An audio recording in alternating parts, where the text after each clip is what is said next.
Di situ saya melihat si ibu ini dililit oleh sebuah ular. Jadi kenapa membuat dia tidak bisa jalan? Karena ternyata kakinya dililit oleh sebuah ular dan di punggungnya itu terdapat sebuah besi yang notabene itu untuk membuat dia tidak bisa gerak.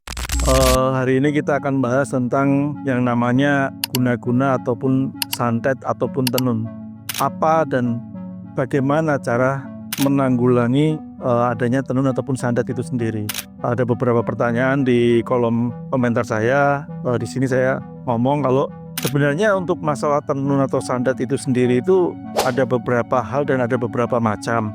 Yang notabene kita sendiri pun juga harus ketemu langsung dengan orang yang terkena santet atau tenun itu sendiri, baru kita bisa membuat ataupun memutuskan ini santet apa atau tenun apa. Karena tidak bisa kalau lewat dari hanya sekilas foto atau hanya sekilas chat atau apa, tidak bisa. Jadi harus memang, kalau memang jauh ya mungkin kita bisa video callan, dari situ kita akan tahu yang digunakan apa untuk nyantet jenengan ataupun orang-orang yang terkena itu.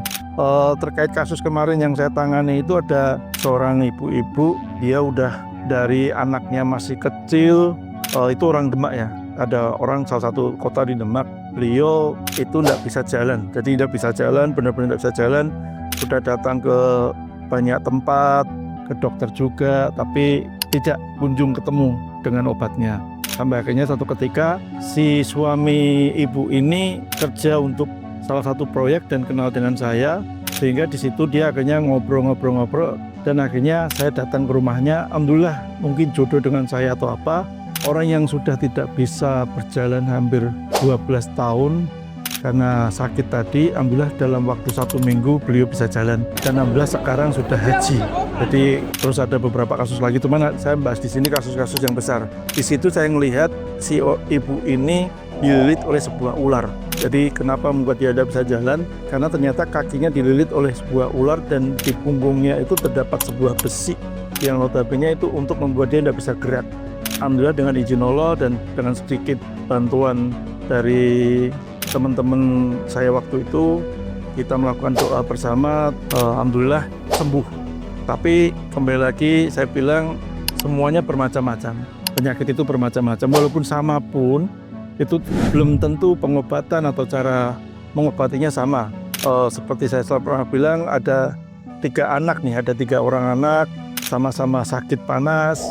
Yang satu cukup dengan minum air banyak, dia sembuh. Yang satu cukup dengan tidur, istirahat yang banyak, dia sembuh. Tapi yang satu harus ke rumah sakit, harus berobat dan mengeluarkan uang sehingga baru sembuh. Jadi sakit panas ini juga pengobatannya masing-masing dan sama juga dengan santet. Walaupun santetnya sama, belum tentu pengobatannya sama. Jadi harus ketemu dan harus ngobrol secara rinci dan kita harus lihat kronologinya supaya apapun nanti tidak menjadi kesalahpahaman. Jadi kalau bagi teman-teman ada ngerasa tenun atau santet, silakan kemana aja maksudnya. Tapi kalau memang mau ke kita, ya intinya kita siap membantu. Kita bukan yang sok-sokan gimana-gimana atau sok pinter atau sok ngerti, bukan. Karena intinya semua pertolongan itu tidak pernah tahu datangnya dari mana. Tapi yang penting selama kita percaya, insya Allah ada jalannya. Jadi jangan takut, jangan pernah ngerasa tidak ada obat atau tidak ada penyembuhan, jangan. Tetap ikhtiar, pasti akan ketemu jalannya. Kalau memang jodoh dengan kita, maka silakan kontak atau hubungi kita pasti akan bantu sebisa mungkin. Kalau memang jodoh lagi dengan kita akan tetap bersaudara. Tentang santet seperti itu pengalaman saya. Jadi nanti kalau untuk yang lebih banyak lagi, silahkan ketemu dan kita ngobrol langsung aja.